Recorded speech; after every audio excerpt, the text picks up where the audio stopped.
नमस्कार, मी वृषाली पाटील बातमीपत्रात आपलं स्वागत करते। या बातमीपत्रात पाहूया महत्त्वाच्या 50 बातम्या सुपरफास्ट पद्धतीने। अहमदनगरच्या श्रीगोंद्यात नितीन गडकरी आणि हर्षवर्धन पाटलांच्या सभेदरम्यान जोरदार पाऊस, भर सभेत नागरिकांची तारांबळ। उदयनराजे भोसले पंकजा मुंडेंच्या सभेत भाऊक, पंकजाला खासदार केलं नाही तर मी राजीनामा देऊन तिला साताऱ्यातून निवडून आणेन, उदयनराजेंचं वक्तव्य। पंकजा मुंडेंच्या मंत्रिपदासाठी मोदींकडे शिफारस करणार आपली मोदी शहांशी चांगली जवळीक झाली, अजित पवारांचं वक्तव्य।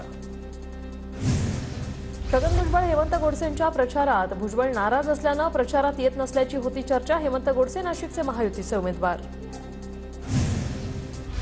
हनुमान मंदिराच्या पूजेसाठी तिसगावमध्ये गेलो होतो, लोकांच्या आग्रहाखातर खुर्चीवर बसलो, माझ्याबद्दल गैरसमज निर्माण करण्याचा प्रयत्न। मविया नेत्यांसोबत फोटो व्हायरल झाल्यानंतर नरहरी झिरवळ यांचं स्पष्टीकरण। पीडीसीसी बँकेच्या मॅनेजरवर निवडणूक आयोगाची कारवाई, बारामतीत मतदानाच्या एक दिवस आधी बँक सुरू ठेवणं पडलं महागात। सीसीटीव्ही फुटेज तपासल्यावर बँकेच्या आत 40 ते 50 कर्मचारी आढळून आले, निवडणूक आयोगाकडून बँक मॅनेजरवर निलंबनाची कारवाई। रावेर मतदारसंघात शेवटच्या टप्प्यात अधिकाधिक मतदारांपर्यंत पोहोचण्यासाठी उमेदवारांची धडपड, मवियाचे उमेदवार श्रीराम पाटलांच्या मलकापूरमध्ये तर महायुतीच्या उमेदवार रक्षा खडसेंच्या नांदुरा क्षेत्रात अंतिम टप्प्यातील प्रचार।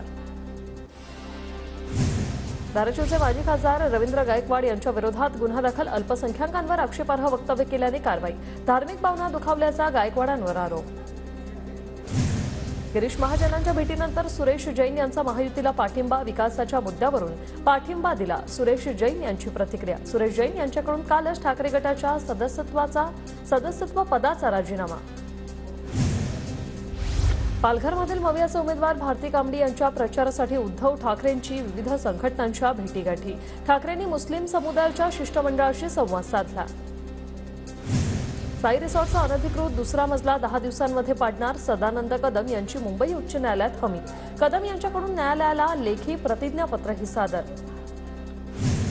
राज्यातील सर्व पशूंना टॅगिंग करून त्यांची नोंद भारत पशुधन प्रणालीवर करणं बंधनकारक, इयर टॅगिंगशिवाय पशुधनाची खरेदी आणि विक्री करण्यास प्रतिबंध। रत्नागिरी जिल्ह्यात सीएनजी गॅसचा मोठा तुटवडा, मुंबई पुण्यातून आलेल्या चाकरमान्यांचे मोठे हाल, रांगेत उभं राहावं लागल्याने रिक्षा चालकांना आर्थिक फटका। लासलगावसह 16 गावात वारंवार पाणीपुरवठा विस्कळीत होत असल्याने बंदची हाक, दुकानदारांचा बंदला उत्स्फूर्त प्रतिसाद, बाजारपेठेतही शुकशुकाट। कोकण किनारपट्टीसह राज्यभरात अवकाळी पावसाचा जोर वाढणार, हवामान खात्याचा अंदाज।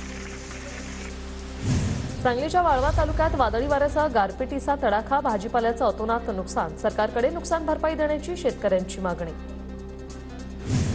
भंडारा जिल्ह्यात गेल्या 2 दिवसांपासून अवकाळी पाऊस, शेतमालाचं मोठं नुकसान, जिल्हाधिकारी योगेश कुंभेजकरांची बांधावर जात पिकांची पाहणी।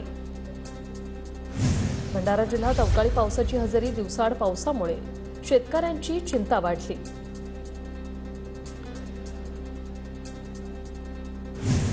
सांगलीच्या वाळवा तालुक्यातील वादळी वाऱ्यासह गारपिटीचा पाऊस, ऐतवडे खुर्दमध्ये 2 घरांवर झाड कोसळून नुकसान, शासनाने नुकसान भरपाई देण्याची ग्रामस्थांची मागणी। पश्चिम विदर्भात मोठ्या प्रमाणात पाणी टंचाई, विदर्भाच्या 9 प्रकल्पात फक्त 36% पाणीसाठा शिल्लक, तर अमरावती शहराला पाणीपुरवठा करणाऱ्या वर्धा धरणात 48% जलसाठा शिल्लक। वाशिम तालुक्यातील अनेक भागात विहिरी, बोरचे जलस्रोत कोरडे, उन्हाळी पिकं सुकली, पिकांना पाणी देण्यासाठी शेतकऱ्यांची कसरत। लातूरच्या रेणापूर तालुक्यात 58 गावांना अधिग्रहणाद्वारे पाणीपुरवठा, संभाव्य पाणी टंचाईच्या पार्श्वभूमीवर प्रशासन सज्ज। वर्धा जिल्ह्यात एप्रिल महिन्यात अवकाळी पावसामुळे शेती पिकांसह विद्युत वाहिन्यांचं मोठं नुकसान, महावितरणचे 44,51,000चं नुकसान। वाशिमच्या रिसोड शहरावर पाणी टंचाईचं संकट, शहराला पाणीपुरवठा करणाऱ्या आडोळ प्रकल्पात केवळ 20% जलसाठा शिल्लक।